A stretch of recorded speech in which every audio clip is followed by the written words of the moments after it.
welcome back to another episode of Piping Up. Today we're here at United Lutheran Seminary in Gettysburg, Pennsylvania. I'm here with Kathy Elkis. Yes. Thank you. It's a hard name to pronounce. Anyway, thank you so much for having us here today. You're very welcome. So tell us a little bit about the history that you know of about the organ. Okay, this instrument was put in 1979. It is a large tracker instrument by the Andover Organ Company in Andover, Massachusetts. It is on 3 manuals, with the 4th being the pedal. We have our great, swell, and then we have a solo manual, which will play the festival trumpets. And if we have our magic fingers on top of the positive, it will actually play this from the main console as well. But we took that off because we thought you might like to have a look at what the positive does. Yeah. Okay. So, and then this was added on later after this. So this was an addition. Same company, right. Yes. And this can be moved. It's on wheels. Yes. And they can move it around so that it's great for continuo playing. Like for that, when we do the Schola Cantorum, the Renaissance music, sometimes they need a little bit of like organ way underneath.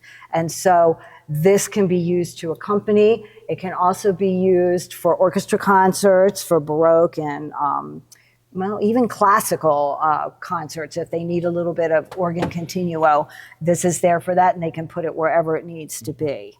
Now, you had said that the in general, the seminary was very happy to get additions to the organ. Yes, and they're proud of the organ as being here. And honestly, when I first saw it, when I was looking around for organs, I saw the main front of this, front of it, and I was like, "This is something it's that's impressive." Gonna be, yes, it's something I was like, "This is going to be good."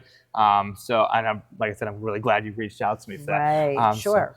So a little bit of history about you as an organist. You said you started in 2017 here. Here, yes. Now, right. When did you first start, like really? Becoming an organist, main organist for places? Sure.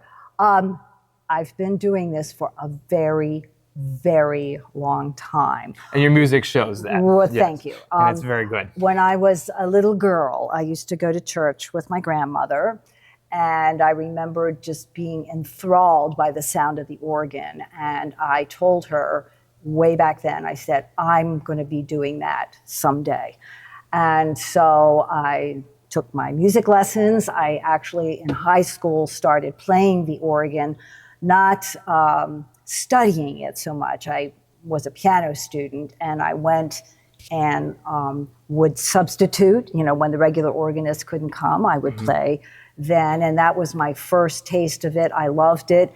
And then when I went to college, I continued with the piano, because you are only as good an organist as you were once a pianist. So if you are a good pianist, chances are you're going to be a good organist too. Yeah. So when I went to college all the way up, I have my doctoral degree, but it's all in piano.